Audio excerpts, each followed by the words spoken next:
پاکستان کی معروف اداکارہ صبا قمر نے بے بنیاد الزامات لگانے پر صحافی نعیم حنیف کے خلاف 10 کروڑ روپے ہرجانے کا قانونی نوٹس جاری کر دیا ہے۔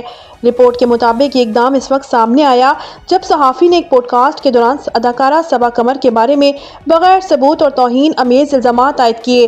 قانونی نوٹس کے مطابق صحافی نے اپنے یوٹیوب پروگرام میں یہ دعویٰ کیا تھا کہ صبا قمر نے لاہور کے والٹن علاقے میں ایک ایسے گھر میں قیام کیا جو مبینہ طور پر ایک نامعلوم شخص نے انہیں فراہم کیا تھا۔ اداکارہ نے ان الزامات کو جھوٹ، بے بنیاد اور کردار کشی کی کوشش قرار دیا۔ صبا قمر نے اپنے انسٹاگرام اکاؤنٹ پر پوڈ کاسٹ کا اسکرین شاٹ شیئر کرتے ہوئے کہا کہ ایسی بے بنیاد باتیں صرف عورتوں کی ساکھ خراب کرنے کے لیے پھیلائی جاتی ہیں۔